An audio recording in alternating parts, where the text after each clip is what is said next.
Olá, amigos, muito boa tarde, 20 de agosto, segunda-feira, início de semana, e nós estamos aqui direto dos estúdios da Rádio Baré, Ondas Tropicais, Jornal do Comércio e Amazon Play, iniciando mais um 2018, ano da transformação, porque mudar é preciso. Ao meu lado, meu parceiro de bancada, a gente que está nessa correria juntos durante esta campanha eleitoral, entrevistando, recebendo aqui candidatos de todos os cargos ora disputados na eleição próxima de 7 de outubro. E estamos recebendo hoje novamente, só que agora na condição de candidato e não mais pré-candidato, porque assim ele fica mais à vontade e nós podemos conversar de uma forma mais ampla, o candidato a deputado federal, o capitão Alberto Neto. Boa tarde, capitão, prazer tê-lo novamente aqui conosco. Boa tarde, o prazer é todo meu, tá com essa conversa, sempre uma conversa inteligente, uma conversa com quem entende os problemas do nosso estado. E para mim vai ser uma honra falar sobre esse programa que é o ano da transformação, porque mudar é preciso. Tá vendo? Já peguei, já está integrado aqui perdi a deixa. Já perdeu a deixa. Ô Bia, eu quero começar o programa. Tem solta aquele vídeo aí, que eu vou explicar um pedacinho. É o capitão Sabino.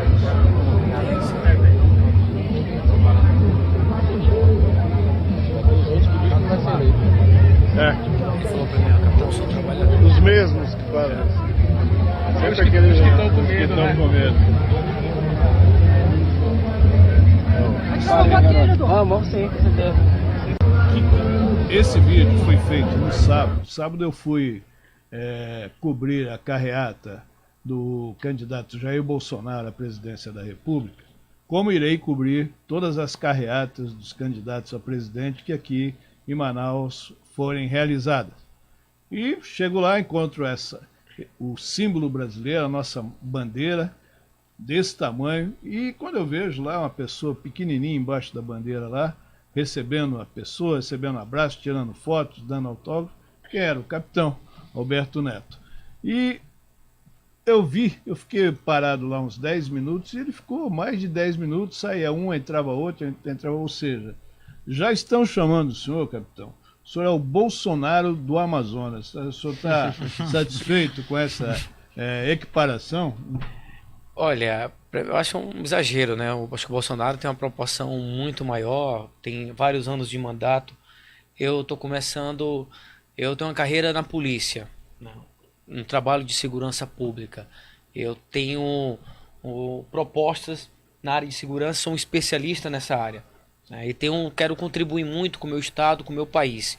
Estou começando agora, quero essa oportunidade para mostrar o bom trabalho que a gente vem fazendo na polícia, por onde eu passei, na Rocan, na Força Tática, na Zona Sul, na Zona Norte, na Zona Leste. Esse bom trabalho eu quero levar para Brasília, para transformar isso em projetos, transformar isso na mudança numa legislação. Nosso Código Penal é de 42. Justamente. As coisas precisam ser modificadas. O crime ele foi modificando com o tempo. A gente precisa acompanhar essa mudança. E o Bolsonaro, para mim é uma honra, é o meu presidente, já falei que vou votar nele, apesar de não ser do mesmo partido, mas declarei já há muito tempo, já venho declarando o meu apoio ao Bolsonaro por bandeira.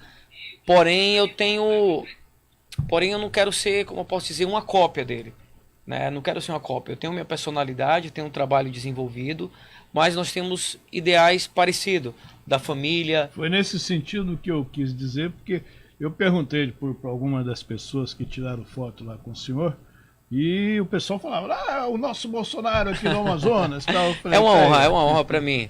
Né, Fred? Exatamente. Vamos lá, então recebendo aqui o capitão Alberto Neto, agora candidato a deputado federal aqui pelo estado do Amazonas, buscando uma das 8 vagas, que são as vagas disponíveis para o estado.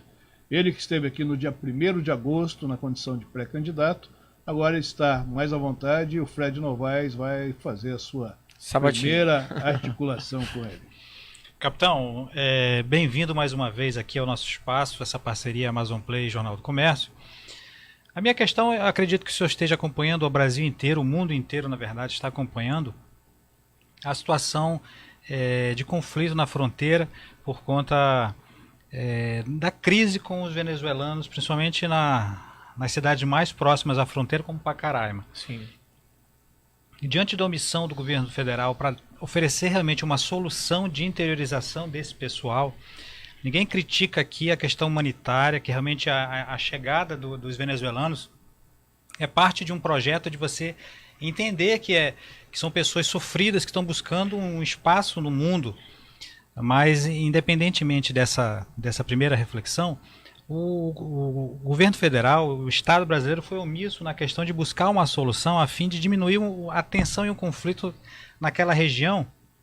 Imagina você uma cidade com 10 mil habitantes recebendo um fluxo de quase esse quantitativo do total da população de imigrantes e numa situação de vulnerabilidade altíssima, com risco de você entrar na criminalidade, na prostituição, dentre outras coisas.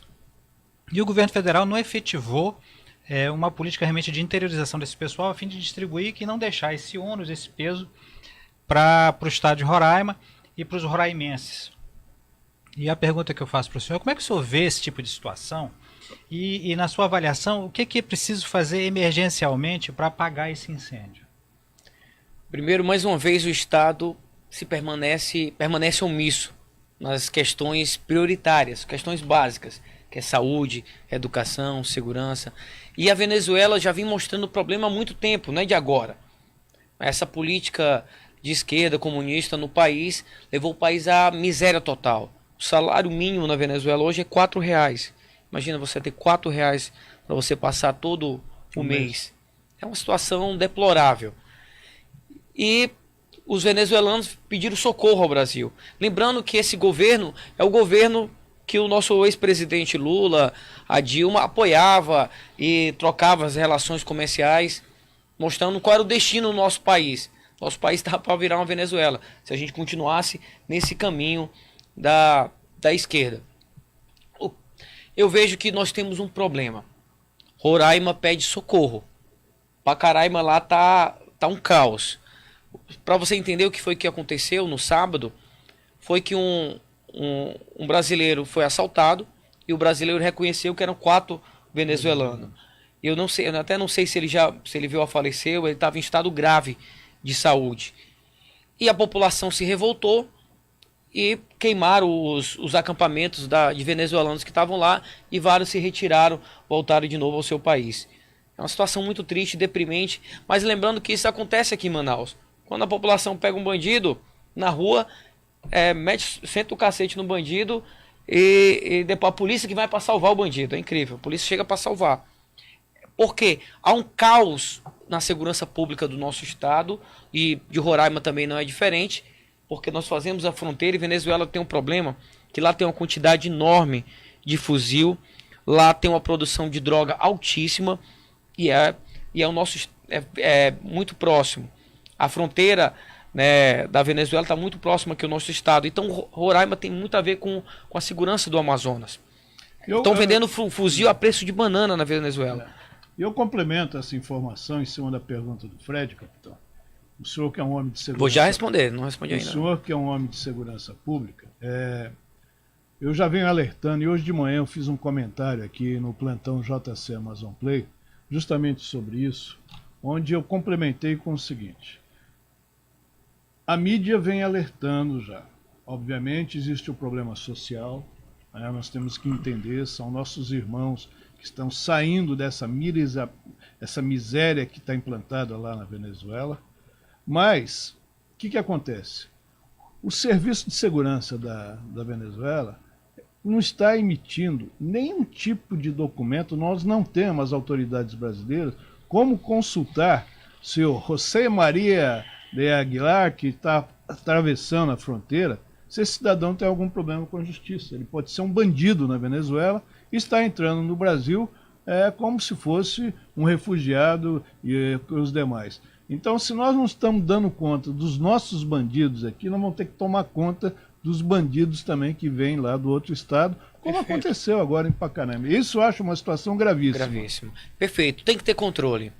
Não dá para entrar qualquer pessoa no nosso país sem você fazer uma mínima avaliação. todo país tem isso, o Brasil não pode ser diferente. Aqui não é casa da mãe Joana.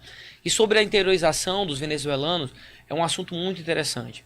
E eu estava debatendo isso ontem com meus seguidores, e eles chegaram e falaram para mim: pô, capitão, se a gente não consegue, nosso país não consegue nem cuidar dos brasileiros, hoje nós temos 14 milhões de desempregados, como é que a gente vai cuidar dos venezuelanos? Mas eu falei: olha, o problema está aqui, já está aqui dentro, não tem mais como recuar, não dá para expulsar a toque de caixa os venezuelanos, já estão aqui dentro, estão em Roraima, precisa ajudar aquele estado, realmente botar em outros lugares do nosso país, e lembrar que o nosso país também foi construído por imigrantes, né? A gente vê os italianos no café.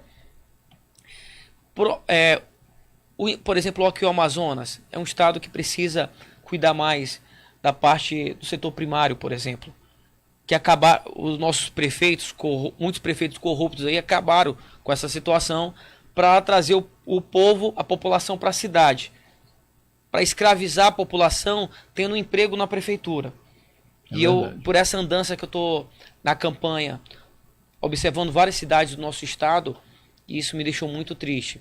Então, de repente, a gente incentivar os venezuelanos na agricultura aqui, por exemplo, aqui no interior do Amazonas, para trazer recursos para cá, que a gente, por exemplo, a alface a gente traz do Ceará, aquela seca toda lá do Ceará, e a gente importa alface do Ceará. Por que aqui nos municípios não pode fazer e trazer alface para Manaus, por exemplo? A gente tem que encontrar um meio. O problema existe, agora empurrar o problema com a barriga faz com que a bomba estoure logo logo, e quando estourar vai ser muito mais difícil resolver. Então, mas antes de tudo, tem que cuidar e saber quem está entrando no país. Isso é prioridade 00. Mas os que estão aqui dentro, a gente tem que ter uma ação já de imediato. Posso continuar nesse tema? Até porque ele está bem quente.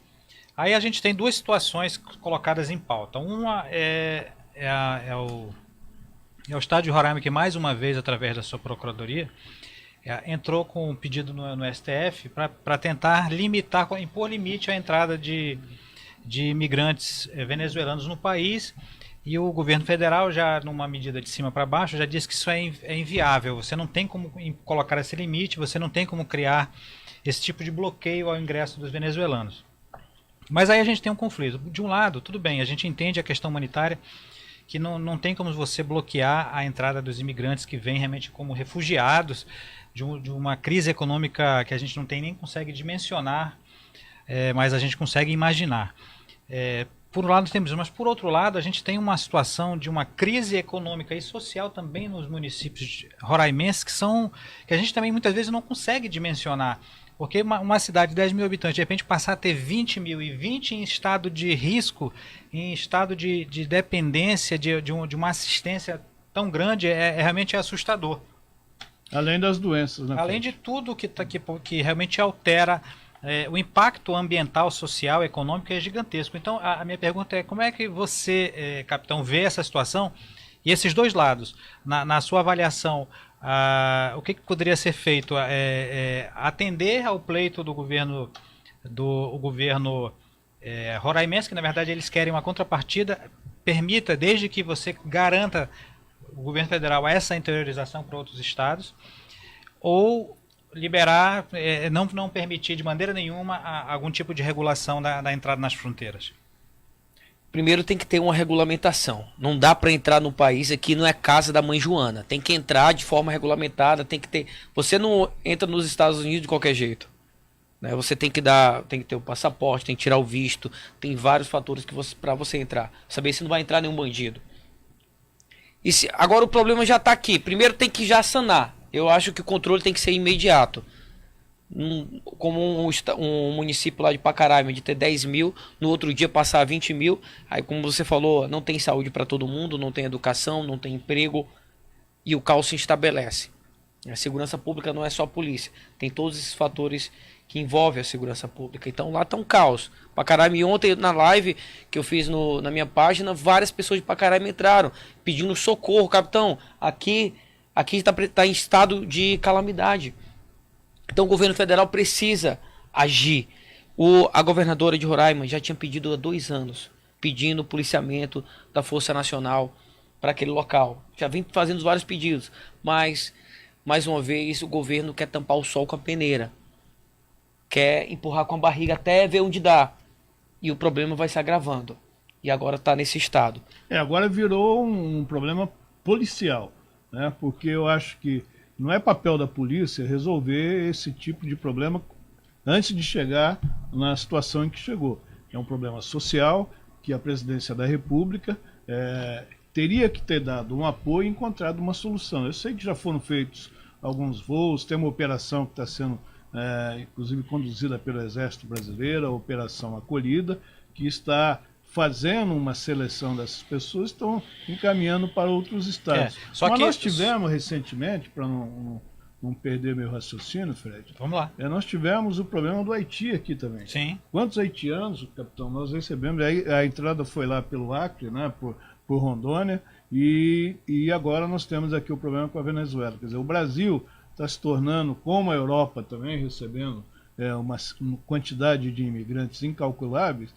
Aqui nós estamos também partindo para esse caminho. Brasileiros sem emprego e recebendo esses povos que estão com problema para gerar emprego e constituir aqui um tipo de atenção do governo brasileiro. Exato, porque a previsão era fazer esse deslocamento de 18 mil venezuelanos para o restante do país, mas não chegou nem a 800. Então realmente foi muito abaixo da margem. E eu acredito que o Brasil está encarando, o governo federal encarando com um viés muito diplomático, esquecendo o lado prático da questão. O lado prático é o problema na ponta. Sim. Que você sente. É lá no município, é lá no estado onde está realmente sofrendo e tendo que conviver diariamente com uma situação crítica nas áreas de saúde, de segurança e de habitação, e dentre outras. Imagina, se eles não têm o que comer lá na Venezuela, eles chegam em Pacaraima, também não tem mais estrutura, a população dobrou, não vai ter emprego para esse pessoal. Onde é que eles vão tirar comida? Vai acontecer, já está acontecendo essa calamidade, porque eles vão ter que se alimentar. Então eles vão buscar em algum lugar. Nem sempre vai ter a parte humanitária que vão estar dando alimento lá para ele. Uma hora vai faltar, porque a quantidade já passou do previsto. A interiorização é urgente, mas fora isso tem que criar políticas de emprego. Eu vejo que a agricultura, né, pode ser uma saída, só que é complicado. As pessoas já vêm da Venezuela com a cultura, ninguém sabe se eles têm essa, porque a agricultura precisa ter uma aptidão para isso. Então a gente tinha que fazer uma seleção, tinha que fazer um estudo de quem são esses venezuelanos que estão aqui. Primeiro saber se não tem bandido nesse local, né, desses venezuelanos. Se tiver bandido, tem que mandar de volta para o seu país de origem. E se tiver pessoas, né, que queiram realmente trabalhar, que a gente dê algum viés, alguma oportunidade. É o que a gente pode aproveitando fazer. Sobre esse tema fronteiras, a gente tem também uma área sensível de fronteira com a Colômbia e com o Peru. Sim. Que também é uma área bastante vulnerável para o ingresso de problemas, tráfico de drogas, exploração madeireira, dentre outras situações. Sim. Capitão, como é que o senhor vê esse movimento em torno da fronteira, da tríplice fronteira que temos aqui no estado do Amazonas, e o que o senhor acha que falta para a gente conseguir estabelecer um maior controle nessa região tão vulnerável aí a vários tipos de situações complicadas aí para o estado brasileiro? Falta tudo. Infelizmente falta tudo. As fronteiras estão praticamente abertas. Nós fazemos a fronteira com a Colômbia e com o Peru, que são os maiores produtores de droga do mundo. A base Anzol, que tinha para ter algum tipo de controle, já foi desativada. Mesmo quando tinha base, o policiamento não tinha estrutura para fazer abordagens aos narcotraficantes que vinham com fuzil. As lanchas, tanto da Polícia Federal como do Exército, não tem nenhum tipo de blindagem. Os policiais ficam de maneira vulnerável nessas fronteiras. Eles estão brincando com os pais de família que são os nossos policiais. São pessoas do bem. E eles colocam os policiais para fazer, como eu posso dizer, um feijão com arroz. Só para dizer que tem algum tipo de operação lá. Mas quando apreende 1 tonelada, porque passou 9 toneladas. Eles só não fazem mais porque o risco é muito alto. Então eu já conversei com vários policiais que estavam na base Anzol e é deprimente a situação. E hoje o que tinha de abordagem já não tem mais, porque a base foi desativada, não tem investimento nenhum nessa situação do combate ao narcotráfico nas nossas fronteiras. E o resultado é que Manaus virou uma base para receber toda essa quantidade de droga e espalhar para o Brasil e para o mundo afora.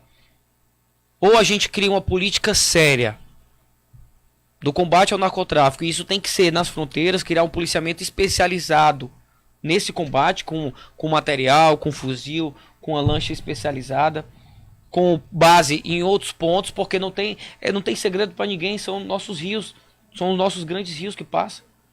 O Rio Solimões ali, não tem jeito, é só a gente colocar em pontos estratégicos que a gente vai pegar, mas parece que não há interesse do governo federal, não há interesse de investimento no nosso estado. Hoje o estado do Amazonas é o que menos investe em segurança pública e o resultado está aí, nas ruas, não é segredo para ninguém. Vamos dar vez aqui ao nosso seguidor, ao nosso telespectador. Vamos aqui ter uma citação aqui. E tem algumas coisas também que o pessoal está questionando o senhor sobre sua posição política, sobre que eu vou fazer as perguntas já, mas eu quero fazer uma em cima desse tema, Fred e capitão. O Luiz Moraes, que também é um candidato a deputado estadual, ele atua muito no setor primário, ele está dizendo o seguinte: capitão, o problema de relocação dos venezuelanos pode ser resolvido lá em Roraima mesmo.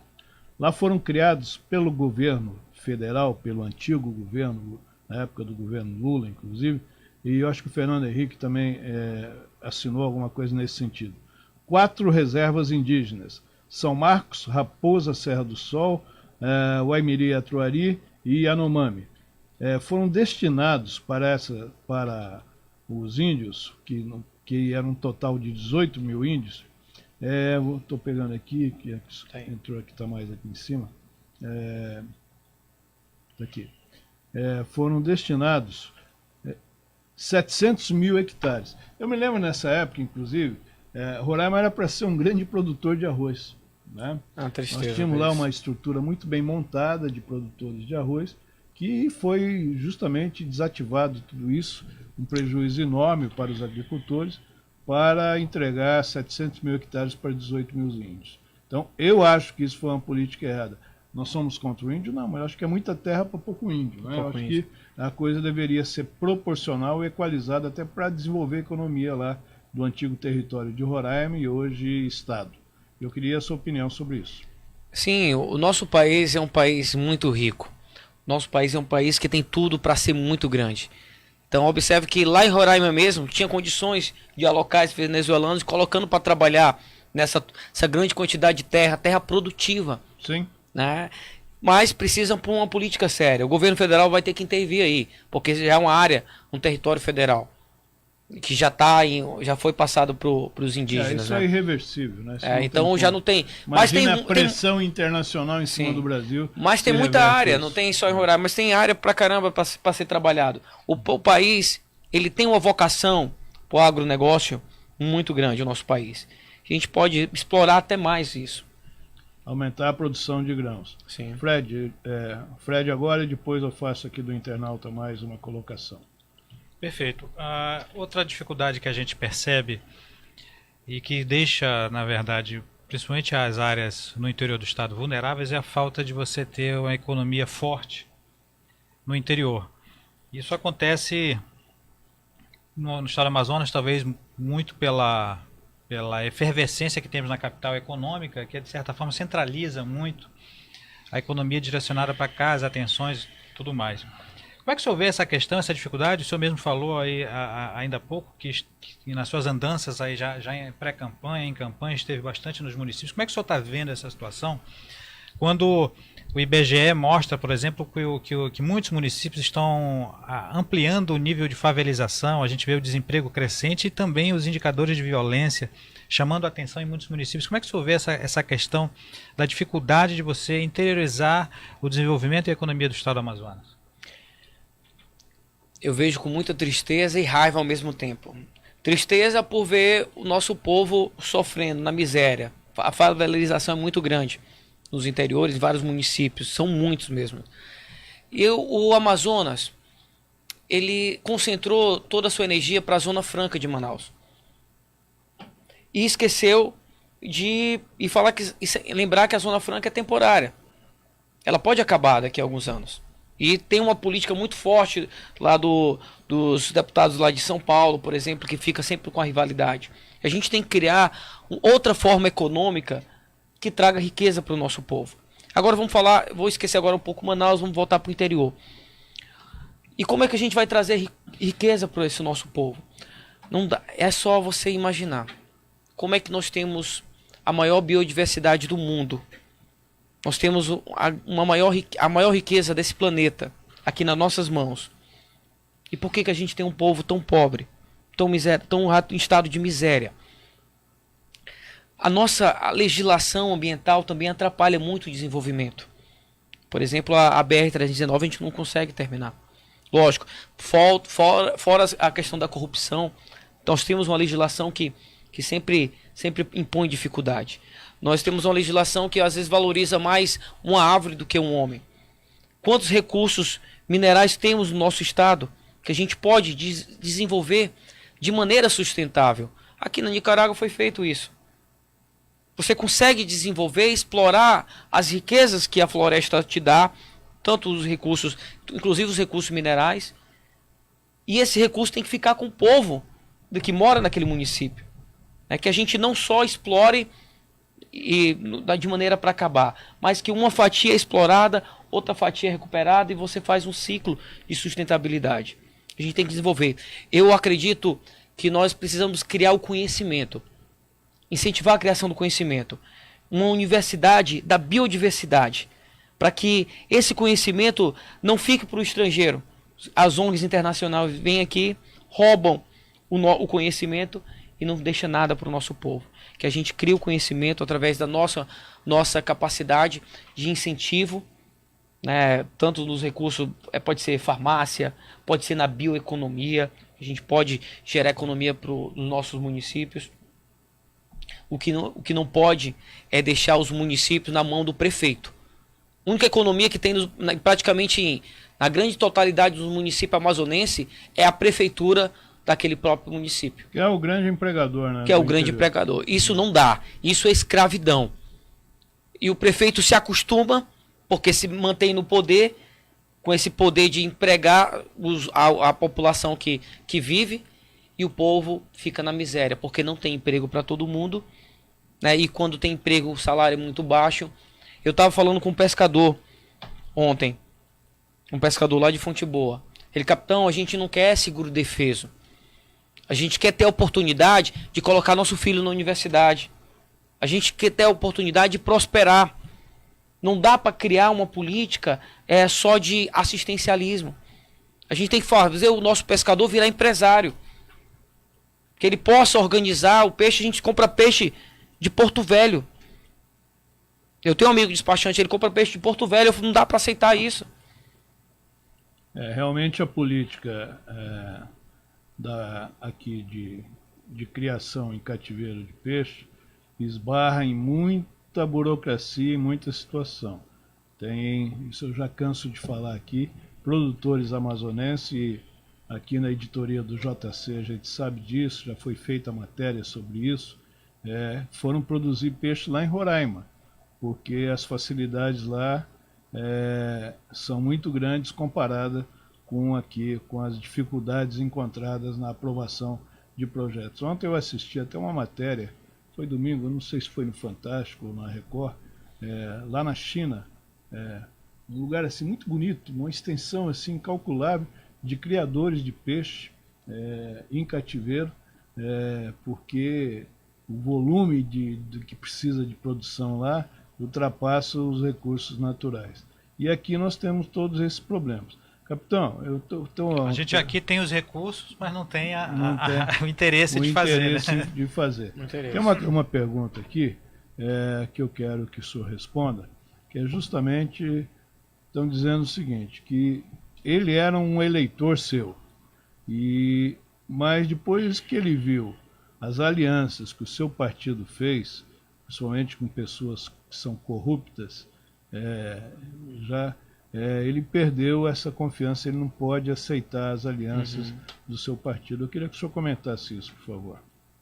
Eu acredito que ele deve estar falando por causa do partido do Bolsonaro. Primeiro, eu queria dizer para você que o brasileiro não pode olhar o partido. Tem que olhar a pessoa, olhar a história daquela pessoa. Nós sabemos que o sistema todo é contaminado, né? Se a gente for olhar, não tem um partido que se salve. O PSL em Brasília, por exemplo, não apoia o Bolsonaro. O PSL aqui no PMDB, no Pará, está apoiando o PMDB. Aqui o PSL do Amazonas está apoiando o amazonino, que apoia o PDT do Ciro Gomes. Então é muito complicado. Eu escolhi um partido que deixou trazer minha bandeira.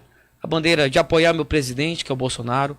A bandeira da segurança pública, de endurecer essa legislação para não dar refresco para essa bandidagem, de trazer as minhas propostas, me deixou muito à vontade. Então eu não tive que mudar nada. Continuo sendo quem eu sou, desde o início e agora. Eu não estou aqui querendo pegar a onda Bolsonaro. Eu não quero aqui me aproveitar pela popularidade dele. Eu quero aqui mostrar para o povo do Amazonas que eu tenho propostas, que eu tenho a expertise da segurança e quero levar isso para Brasília, para trazer segurança para o nosso povo. Eu tenho aqui mais um questionamento. Tem o Danilson Rodrigues, ele fez 3 participações aqui e é importante a gente colocar isso. A solução não é o uso de repressão, mas tratar a como é que está aqui? Aqui entrou um... Acho que é educação? Não. A prevenção, tratar a prevenção com educação, essa coisa toda, que ele acha que com isso melhora... Sim, é interessante. A longo prazo, né? Mas a curto prazo... Você tem... Exatamente. A gente vai resolver... O caos já está se instalado. Não dá para trabalhar um caos pensando só na prevenção. Tem que ter a repressão para colocar a ordem na casa e, aliado a isso, paralelo a isso, você cria um grande processo de prevenção. Para ter prevenção, precisa ter concurso público. Já falei aqui até na entrevista passada, não dá para trazer policial de Marte para trabalhar na Polícia Militar. Tem que fazer concurso público urgente, para que a gente consiga colocar mais policiais nas ruas e cause esse efeito da prevenção. Tá? Quando o bandido passar pelas ruas querendo roubar, ele vai ver um policial. Ele vai ver uma viatura passando. Isso vai inibir e vai reduzir automaticamente os índices criminais. E aliado a isso, a gente tem que ter uma política de combate ao narcotráfico. Hoje um traficante está mandando no estado. O cara de dentro do presídio manda matar a maioria dos homicídios que acontecem aqui no Amazonas. São relacionados ao tráfico de drogas. Então só a educação não vai resolver esse problema. A gente tem que ter uma política séria e não empurrar com a barriga. Resolver o problema do narcotráfico. Lógico, aliado ao investimento na educação. Os professores estão com dificuldade de dar aula nas escolas, porque o traficante está lá dentro da escola. A segurança nas escolas é uma coisa que fica muito a desejar. O mesmo Denilson, eu quero... que aqui nós não temos partido. Nós simplesmente, esse espaço é voltado para vocês participarem. Obviamente que nós interferimos aqui quando acaba a educação, quando você se dirige aos nossos convidados de forma equivocada, vem agredir, isso nós não permitimos, né? Porque tem uma história do Jornal do Comércio, da Rádio Baré, Amazon Play, e os nossos convidados serão todos muito bem respeitados e muito bem tratados aqui. O cidadão, qualquer cidadão tem o direito de se candidatar. Agora, faltar com respeito é uma coisa que nós não permitimos. E o Denilson, ele fala para o senhor o seguinte: vale lembrar que os militares já governaram o Brasil um período de grandes torturas, vidas foram ceifadas, grandes casos de corrupção, aumento da dívida do Brasil e toda essa sujeira colocada para debaixo dos tapetes. Nem a própria imprensa era livre para falar o que queria, a ditadura de militar de 1964, porque hoje os militares não aplaudem ou afirmam resgatar esse período. Posso falar? Por gentileza, eu queria que o senhor respondesse. Primeiro, eu sou contra a intervenção militar. Eu acredito ainda na democracia. Pessoal, o período da ditadura ou revolução... Antes do senhor responder, ele continua, só para terminar a participação do Danilson. Portanto, os militares já passaram muitos anos no poder e o que resolveram para acabar com a insegurança no Brasil. Porque o povo brasileiro, em sua maioria, não quer a volta da ditadura militar. Pronto. Sim. Primeiro, eu não acredito que houve uma ditadura. Houve um período do governo militar. Segundo, eu não sou a favor de uma intervenção militar. Como no Rio de Janeiro aconteceu uma intervenção federal. É diferente. acredito na democracia, tanto é que estou me candidatando. Sou um capitão da Polícia Militar. Eu tenho a experiência da segurança pública e essa experiência eu quero levar para Brasília como deputado federal, na criação de uma legislação em projetos de segurança. O que resolve hoje é a competência. Né? Não basta ser militar para resolver, não basta ser só um empresário, tem que resolver o problema. O problema está aí. Nós temos com 14 milhões de desempregados no país. Hoje o professor não consegue dar aula na sala de aula. Hoje nós temos crianças que estão endeusando o traficante, colocam tornozeleira, não tem a tornozeleira eletrônica do semiaberto? Eles colocam relógio, as crianças hoje colocam relógio no tornozelo para simular ser um traficante. Olha que ponto nós chegamos no nosso país. Nós precisamos colocar ordem. E não precisa ser militar, precisa ter ordem. Como a gente tem um projeto, isso aqui eu quero parabenizar o Tenente Coronel Vinícius, começou um projeto na Zona Norte de Manaus, Escola Segura e Cidadã, que ele começa a mostrar nas escolas, ensinando como é que tem disciplina, como é que tem hierarquia dentro da escola. De manhã o pessoal chega, coloca o hino nacional, entra em forma, respeita o professor, o aluno, ele apresenta a turma para o professor e não tem nenhum militar lá dentro, mas tem disciplina, tem ordem. É isso que o nosso país precisa, voltar a ter ordem, voltar os seus valores, né, nacionais. Isso aí que a gente tem que recuperar. Educação moral e cívica. O antigo nosso SPB que a gente tinha, né? O pessoal mais antigo que está acompanhando a gente vai lembrar disso. Então não é questão de voltar à ditadura militar. Não é voltar ao militarismo. É uma coincidência ser um capitão do exército que é candidato à presidência e o vice dele é um general. É por competência. O exército o preparou para isso. Ele tem vários mandatos como deputado federal. Eu, como capitão da polícia, tenho experiência na segurança pública e quero dar minha contribuição. Não é questão de militarizar o nosso país, mas mostrar que nós temos propostas que vai ajudar o nosso país a voltar a crescer. Estamos recebendo aqui o candidato a deputado federal pelo PRB, o capitão Alberto Neto, que está respondendo. Obviamente, o programa com ele é sempre voltado para a área de segurança pública. E eu vou para o nosso primeiro break. Antes disso, o Jefferson Bellarmino, ele ampliando a sua resposta sobre o problema daquele nosso seguidor, que o seu partido se aliou a partidos com corruptos, ele diz aqui, verdade, partido não define caráter. Tamo junto, capitão. Então, essa resposta do mais um internauta aqui que participou. E eu quero só para encerrar, também estender, eu quero falar um pouco aí para o nosso amigo que fez o questionamento para o senhor, do Denilson, sobre esse período militar aqui na Amazônia. Eu tive a curiosidade de olhar aqui o perfil do Denilson e eu vejo que ele é um jovem, né? Um jovem que vem, e eu tenho certeza, Denilson, que você não viveu esse momento, né? Talvez seus pais tenham vivido, então a gente, às vezes, até para se posicionar sobre alguns assuntos, a gente tem que estar muito mais informado do que emitir, às vezes, certas opiniões que contrariam a verdade. Eu vivi este momento. E eu posso dizer para você, meu amigo, que a Amazônia e o Amazonas hoje tem a criação da Zona Franca de Manaus, a interligação da Amazônia com o resto do país, a ocupação da Amazônia deve-se exatamente a este período.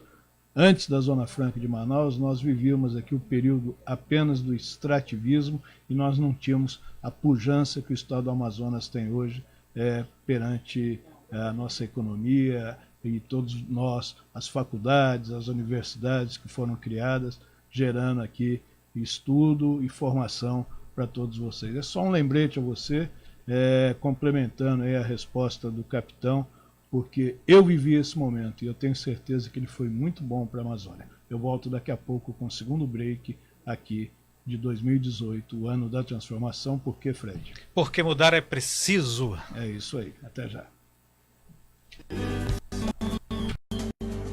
Manaus tem a tradição de receber bem seus turistas. Assim como a Vint Hotel, com uma localização privilegiada, a poucos metros do maior shopping da cidade, e amplo espaço para eventos empresariais e social, o Da Vinci Hotel é sinônimo de conforto e bons serviços. Em Manaus, hospede-se no Da Vinci Hotel.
Manaus tem a tradição de receber bem turistas, assim como o Da Vinci Hotel, com uma localização privilegiada a poucos metros do maior shopping da cidade e amplo espaço para eventos empresariais e social.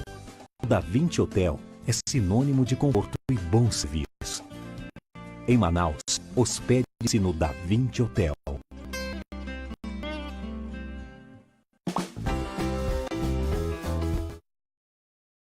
Com o segundo e último bloco, hoje fizemos o primeiro com quase 50 minutos e vamos fazer o segundo e encerramento do programa de hoje. Até em função da agenda, né? O pessoal está correndo aí atrás de votos e o capitão não poderia ser diferente, porque ele tem reuniões marcadas e nós vamos respeitar essa agenda do capitão. Fred Novaes. Capitão, você colocou ainda há pouco numa das respostas que uma das suas missões nessa caminhada rumo à Câmara dos Deputados é buscar endurecer a legislação contra a bandidagem. O senhor podia ser um pouco mais específico em relação a esse endurecimento que é necessário da legislação, em que aspecto? Vamos seguir a lógica. É uma coisa simples, a gente não é querer inventar a roda. Primeiro é pensar, se o crime organizado ele se forma de dentro do presídio, temos que organizar os presídios do nosso país. Então tem que mudar a organização e a política prisional. Não existe ressocialização no presídio. O bandido entra no presídio e volta pior do que entrou. Virou tipo uma faculdade.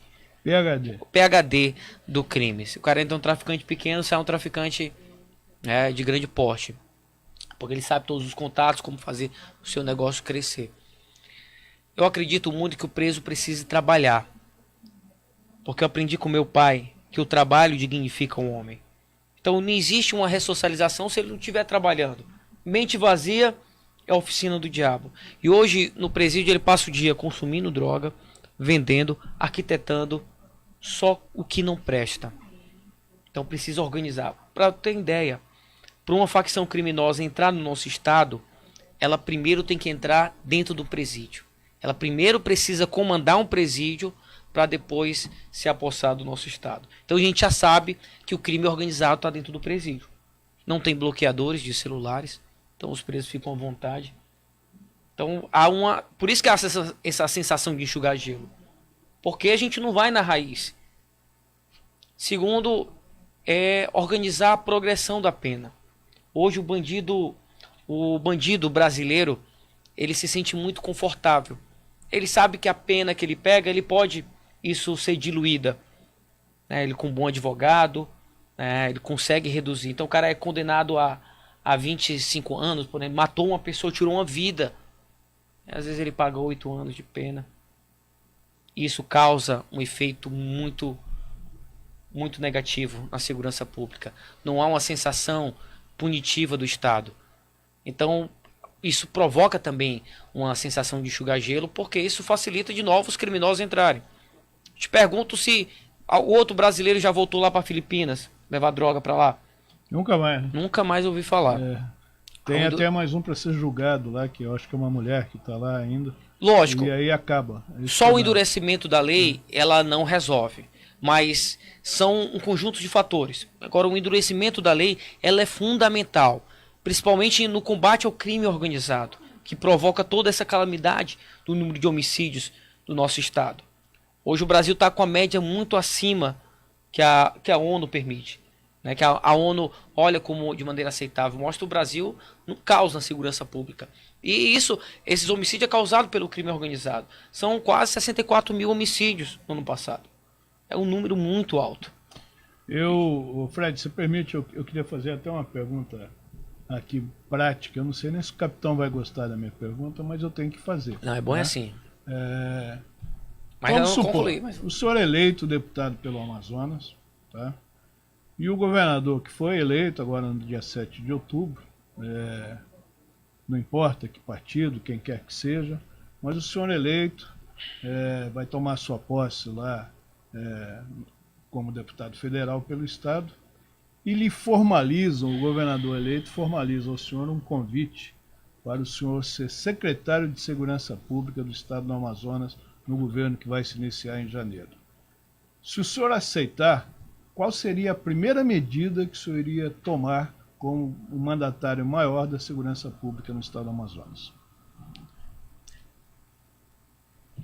Pergunta difícil, viu? Mas primeiro não vejo aceitando esse pedido. Porque primeiro eu tenho que cumprir a missão que foi me dada. Mas o senhor não acha que no executivo, o senhor com uma carta branca, a sua experiência de policial poderia contribuir muito mais para a sociedade do que o senhor legislando? Eu acredito que eu posso contribuir. Né? Nós temos policiais preparados para assumir esse cargo. Nós temos bons policiais. Apenas, muitas vezes, por questão de politicagem, não dão oportunidades. Mas como deputado federal, eu se tiver a capacidade de influenciar numa escolha de alguém competente, honesto, que vai realmente se dedicar à segurança pública do nosso estado e com apoio, um apoio político do governador, de um deputado federal, com parceria para trazer recursos de Brasília aqui para o nosso estado e para investir realmente na segurança pública, para deixar de ser a segurança pública que menos investe no Brasil e passar uma que tem um investimento aceitável para cuidar das nossas fronteiras, cuidar parar essa sangria de homicídios na nossa cidade de Manaus. Eu tenho certeza que vai ser muito produtivo e vai ganhar todo mundo. Fred Novaes, para encerrar. Para encerrar, capitão, o senhor respondeu ainda há pouco sobre a questão de enxugar gelo, fazendo referência, claro, à ação dos policiais muitas vezes trabalhar e você não vê o resultado do seu trabalho com a eficiência necessária, muitas vezes por conta da própria legislação que é frouxa, que solta o bandido que é preso, dentre outras coisas.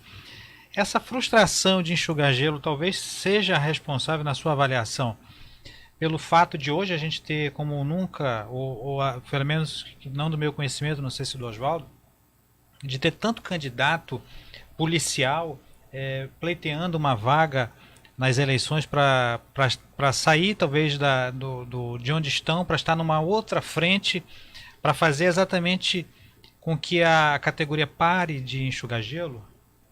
Olha, assim, quando eu falo a expressão enxugar gelo, é porque imagina, se eu estou aqui como policial, aprendendo droga, só que nas fronteiras estão abertas e aí não para de chegar droga, é como se eu estivesse enxugando gelo. Porque eu estou aprendendo bandido, mas não para de chegar. Se eu tenho que primeiro parar de onde está jorrando essa droga. Sabe, eu sei onde é que é a raiz, então eu tenho que cuidar das minhas fronteiras. Isso causa uma sensação de enxugar gelo. A outra sensação é você prender o bandido num dia e no outro dia o bandido está solto pela audiência de custódia, por exemplo. Uhum. São esses fatores que faz com que a população observe que a polícia parece que não está trabalhando. Porque a gente prende o bandido, outro dia o bandido está solto. A gente apreende 1 tonelada de droga e no outro dia tem mais droga na cidade. Isso causa essa impressão muito forte de enxugar gelo. E aliado, né, à falta de investimento, aliado à falta de policiamento na nossa cidade, né? Isso tudo é uma legislação que está realmente já atrasada, Supérflua, né? supérflua. Tá atrasado. Aliado a todo esse caos, o resultado está aí. A população com medo de ir para as ruas, com medo de sair para trabalhar, com medo de ter uma vida normal. Cada vez mais a população está construindo um muro mais alto, gradeando o comércio. Estou andando pelos bairros, agora o comércio é tudo gradeado.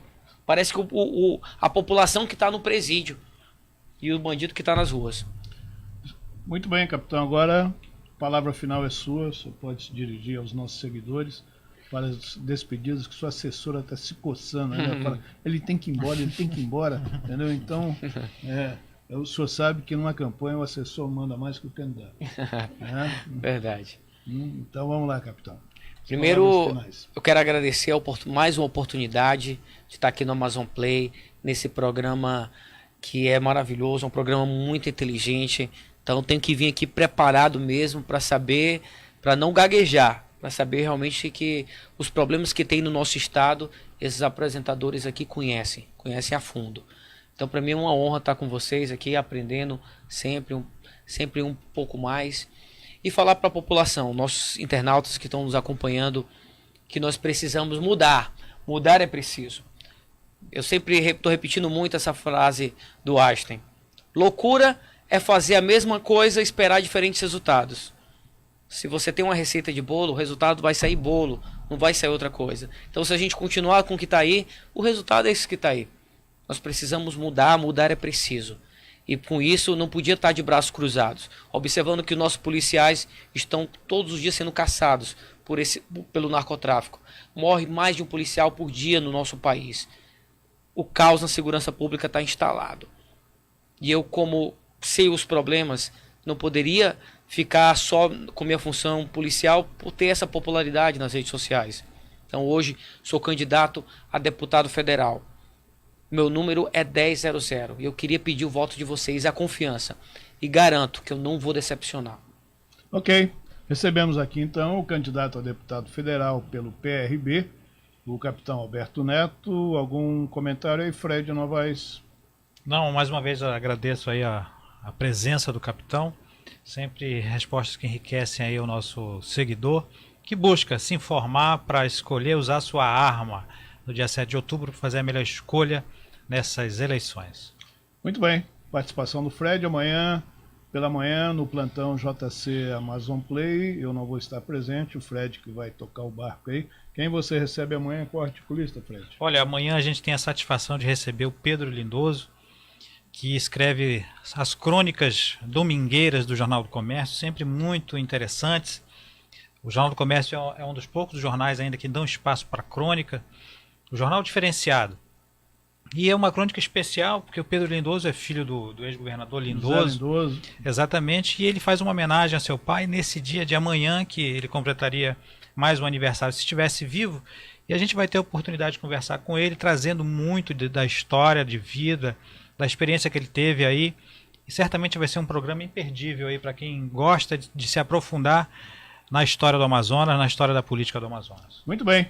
Então, Fred Novaes, amanhã, a partir das 9h30, ele recebe aí o articulista Pedro Lindoso e depois ele comenta as notícias do Jornal do Comércio, que sai amanhã bem quentinho, a partir das 6 horas da manhã, já estará nas portas da sua casa ou na página virtual do JC. Basta você ser assinante no 21015500.